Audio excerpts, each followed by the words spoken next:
Alors, la parole que je vais libérer, on aurait pu me la tirer de Genèse chapitre 18 au verset 14, où Dieu va poser la question à Abraham en disant: y a-t-il rien qui soit étonnant de la part de l'Éternel? Au temps fixé, je reviendrai vers toi à cette même époque et Sarah aura un fils. Alléluia. Vous connaissez tout ce contexte, c'est lorsque Dieu va aller chez Abraham et puis il va lui annoncer que sa femme, qui avait déjà dépassé la ménopause, et Abraham lui-même il était déjà vieux, mais Dieu va annoncer à Sarah qu'elle va enfanter. Et Sarah, au regard de l'expérience, c'était impossible pour elle d'espérer avoir un enfant. Quand Dieu a déclaré, Sarah a ri. Il faut que tu saches qu'il y a un temps où Dieu fait des choses étonnantes. Et cette semaine, Dieu va faire des choses étonnantes dans ta vie. Ça sera pour toi la semaine de l'étonnement. Dans l'évangile de Jean chapitre 5, Jésus dit ceci: car le Père aime le Fils et lui montre tout ce qu'il fait. Il lui montrera des œuvres plus grandes que celles-ci, afin que vous soyez dans l'étonnement. Cette semaine, Dieu va t'étonner. La Bible dit qu'il y avait cet homme-là que ses amis ont amené à Jésus.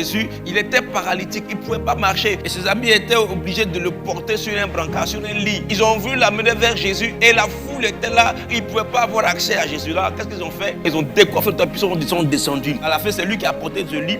Il a dit qu'ils étaient tous dans l'étonnement. Cette semaine, Dieu va te faire des choses étonnantes. Ce que Dieu va faire, ça va te surprendre. Toi-même, tu seras étonné. Tes amis seront surpris. Sache que Dieu fait des choses étonnantes. Un beau matin, elle est devenue enceinte. Frère, pendant plusieurs années, elle pleurait. Elle partait à l'église, elle revenait, il n'y avait rien. Mais un beau matin, quand elle est partie, elle est revenue, quelque chose s'est passé. Frère, cette semaine, je t'assure que ce sera pour toi la semaine de l'étonnement. Dieu va t'étonner. Sauf que les choses que tu n'étais pas capable de faire, tu les feras. Les portes qui étaient fermées jusqu'à présent seront ouvertes dans ta vie. Tu ne vas pas comprendre. Parce que c'est Dieu qui fait cela. Tu seras surpris de voir que tu opères dans une dimension de grâce. Cet homme qui était aveugle de naissance, quand Jésus l'a rencontré, la cité a disparu. Et tous ceux qui le regardaient étaient dans l'étonnement. Ils étaient en train de discuter. C'est lui ou c'est pas lui. Ils seront dans l'étonnement. Et tu leur diras, assurément, c'est moi. Les gens vont te regarder, ils seront étonnés de te voir à ce niveau-là. Parce qu'ils ont tout planifié pour te bloquer. Mais tu es senti dans le dos. Cette semaine sera pour toi la semaine de l'étonnement. Frère, tu seras étonné. Toi-même, tu seras là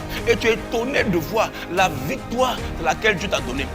Ils ont tout planifié, mais tu es arrivé à distance. Ils vont dire, mais comment ça s'est passé? Tu leur diras que tu es un Dieu qui est grand. Tu leur diras que tu as le Dieu qui est le maître de l'étonnement. Cette semaine, c'est la semaine de l'étonnement. La Bible dit, il reconnaissait que c'était celui qui était assis à la belle porte du temple pour demander l'aumône. Et ils furent remplis d'étonnement et de surprise. Ils seront étonnés, ils seront surpris. Parce qu'en fait, tu vois, cet homme-là qui était paralytique, comme il était paralytique, il n'avait pas accès au temple. Il était tout le temps à l'entrée. Il demandait l'aumône. Je ne sais pas où tu étais bloqué, mais là où tu n'avais pas accès, tu vas rentrer. Parce qu'ils l'ont vu en train de sautiller, en train de gambader et d'entrer dans le temple. Et puis ceux qui étaient là pour te bloquer seront dans l'étonnement. Mais toi-même, tu seras étonné d'être surpris de voir que c'est toi qui es arrivé là-bas. Tu vas voir que ton foyer a changé l'atmosphère. Avant, c'était des palabres, des disputes à un point fini. Mais cette semaine, Dieu instaure la paix. Tes ennemis seront dans l'étonnement. Alléluia. Amen.